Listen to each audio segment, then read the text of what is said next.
Intinya ya say, cerai itu nggak mudah. Semakin banyak anak, itu semakin sulit dan berat kita untuk bercerai. Apalagi anak aku nggak cuma satu loh, dia bilang anakku dua.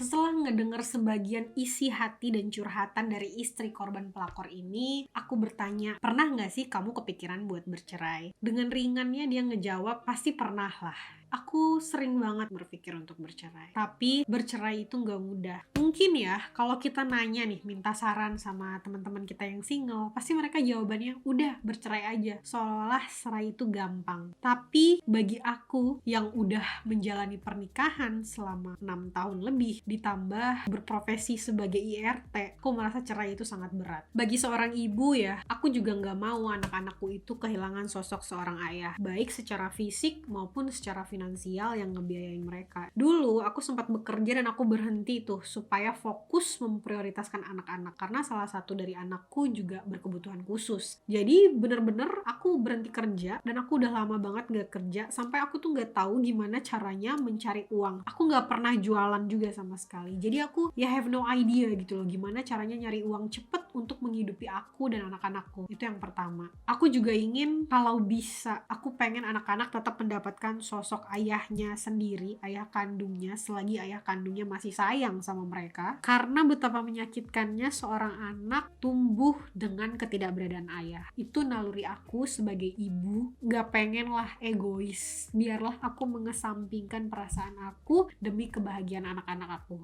Dan kamu tahu gak sih, Vi, ada hal yang merugikan kita sebagai perempuan di lingkungan hidup sosial kita ini. Kamu tahu kan, image janda itu di masyarakat kita itu masih jelek. Bahkan janda itu di mataku juga jelek, karena di komplek perumahanku pun kalau ada janda itu pasti jadi bahan gibahan, bahan ceritaan, apa yang dia pakai diomongin sama ibu-ibu komplek. Cuman kamu perhatiin Devi, janda sama duda itu beda gitu loh di mata masyarakat. Kalau duda itu masih dilihat bagus gitu loh, kalau janda itu orang tuh sulit gitu untuk melihat janda itu dari kacamata yang baik. Jadi aku ngerasa aku sangat gak siap untuk menjadi janda. Jadi menurutku jadi janda itu ya gak baik gitu loh, walaupun aku tahu sih itu di dalam kepalaku aja. Kalau misalkan gak terpaksa ya jangan jadi janda. Walaupun setelah kejadian suamiku selingkuh ini aku udah mulai pelan-pelan membuka mata dan mengubah persepsi aku tentang janda. Kan kadang orang-orang dan masyarakat harus mengerti ya bahwa janda itu kan punya struggle-nya sendiri. Menjadi janda itu tidaklah mudah. Kenapa udah hidup si janda ini susah, tambah dipersusah lagi dengan kondisi lingkungan yang memberikan image jelek kepada si janda. Mungkin aku takut aku gak bisa menghadapi dunia luar, dan yang paling aku takutkan adalah anak-anakku tidak sanggup menghadapi dunia-dunia dan omongan-omongan dari sekitar, dia bilang gitu.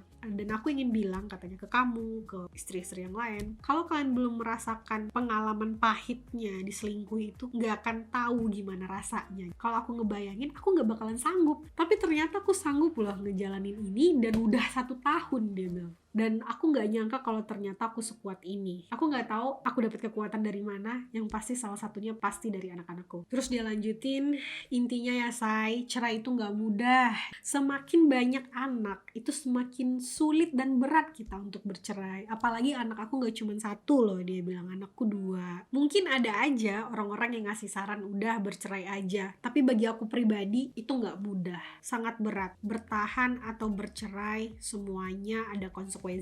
Dan disitulah kita harus memilih dan tahu mana yang terbaik untuk diri kita sendiri dan untuk anak-anak. Karena yang kita bawa kan tidak hanya diri kita sendiri, tapi juga anak-anak. Nah, itu pesan yang disampaikan oleh narasumberku dari buku ini. Beliau banyak sih menginspirasi aku, jadi sebagian besar cerita di dalam buku ini terinspirasi dari kisah dan kejadian yang dia alami. Kita doain ya, semoga semua istri-istri di luar sana yang menghadapi permasalahan yang sama, semoga bisa kuat bertahan atau kuat bercerai. Karena bertahan ataupun bercerai itu sama-sama berat. Banyak banget pelajaran-pelajaran berharga dari apa yang dia ceritakan, apa yang dia sharing, sehingga menurutku sangat disayangkan sekali kalau misalkan cerita-cerita berharga itu tidak di-sharing ke lebih banyak orang. Dari beliau ini, sang istri korban pelakor yang tidak sengaja ikut sharing di Instagram aku mendapatkan inspirasi untuk menulis kisahnya, dan aku sangat berterima kasih karena dia udah mau terbuka dan sudah mau memberikan pengalamannya kepada kita semua. Yang aku suka dari tulisanku ini adalah dia based on true story. Aku tidak perlu banyak berimajinasi karena hal-hal seperti itu memang terjadi di dalam rumah tangga. Semoga lebih banyak lagi teman-teman yang mau speak up tentang hal yang terjadi dalam rumah tangganya dia tanpa harus membuka identitas. Untuk pemesanan bisa langsung ke Instagram aku, klik link yang ada di bio. Kalau teman-teman juga punya cerita tentang kehidupan rumah tangga yang ingin dibagikan dengan teman-teman yang lain, silakan DM Instagram aku. Sampai ketemu di video session 2.